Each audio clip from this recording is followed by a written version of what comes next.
मी सुवर्णा बुलेटिनमध्ये आपल्या सगळ्यांचं स्वागत। पुढचा अर्धा तास आपण काही महत्त्वाच्या घडामोडींचा वेध घेणार आहोत।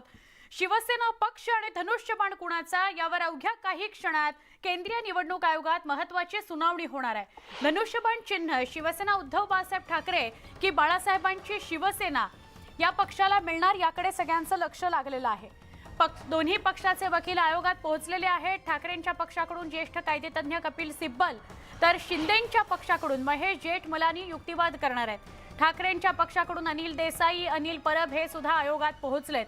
बाळासाहेबांची शिवसेना पक्षाचे संसदीय पक्षाचे नेते राहुल शेवाळे सहभागी होणार आहेत। आतापर्यंत शिवसेना उद्धव बाळासाहेब ठाकरे पक्षाचे नेते अनिल देसाई अनिल परब सहभागी होत होते। गेल्या मंगळवारी यावर दोन्ही बाजूंकडून निवडणूक आयोगात जोरदार युक्तिवाद करण्यात आला।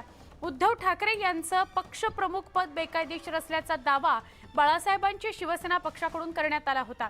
तर सुप्रीम कोर्टातील सत्ता संघर्षावर निर्णय घेईपर्यंत कोणताही निर्णय घेऊ नये अशी मागणी ठाकरेंच्या पक्षाने निवडणूक आयोगातील सुनावणी दरम्यान केली होती। त्यामुळे आत्ताच्या सुनावणीकडे सगळ्यांच्या नजरा लागलेल्या आहेत।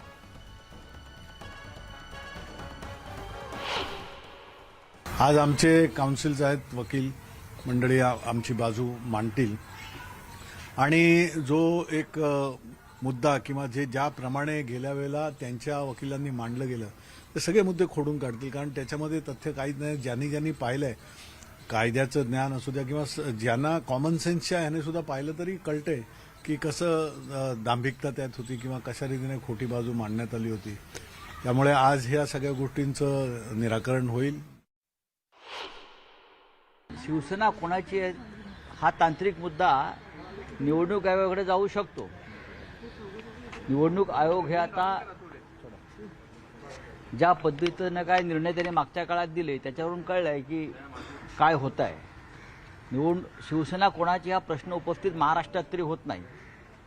शिवसेना बाळासाहेब ठाकरेंची आणि शिवसेना उद्धव ठाकरे यांच्या नेतृत्वाखाली आहे तीच शिवसेना एकच आहे।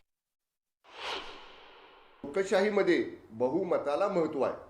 त्यामुळं आम्हाला विश्वास आहे की या सगळ्या बाबी ज्या आम्ही दाखल केलेल्या आहेत माननीय केंद्रीय निवडणूक आयोगाच्या समोर, या सगळ्या बाबींचा विचार माननीय केंद्रीय निवडणूक आयोग करेल आणि ज्याच्याकडे बहुमत आहे त्यालाच अधिकृत पक्ष म्हणून आणि अधिकृत पक्षाचं चिन्ह म्हणून माननीय केंद्रीय निवडणूक आयोग मान्यता देईल असा आम्हाला विश्वास आहे। भाजपच्या कार्यकारिणीत अमित शहा बोलतायत, थेट प्रक्षेपण। और देश भर में एक विजय संकल्प सभाएं और अपना बूथ सबसे मजबूत, ये दो अभियान हमेशा के लिए भारतीय जनता पार्टी के इतिहास में नड्डा जी की भारतीय जनता पार्टी को देन के रूप में जाने जाएंगे। मुझे विश्वास है कि मोदी जी के नेतृत्व में, नड्डा जी के संगठनात्मक नेतृत्व में 19 से भी ज्यादा बड़े बहुमत के साथ भारतीय जनता पार्टी चुन कर आएगी और मोदी जी फिर से इस देश के प्रधानमंत्री बनकर इस देश का नेतृत्व करेंगे। इसका हम सबको भरोसा है। मैं समग्र पार्टी की ओर से श्रीमान नड्डा जी को हृदयपूर्वक बहुत बहुत बधाई और शुभकामनाएं देता हूं। हम सबकी अनंत शुभकामनाएं श्री नड्डा जी के साथ है। उनके नेतृत्व में पार्टी ने अपना पैंट भी बढ़ाया है, प्रसार भी बढ़ाया है और यश भी प्राप्त किया है। ये तीनों क्षेत्र में नड्डा जी के योगदान को पार्टी आज इसकी अनुमोदना भी करती है और उसको स्वीकारते हुए इनके कार्यकाल को जून 2024 तक बढ़ाती है।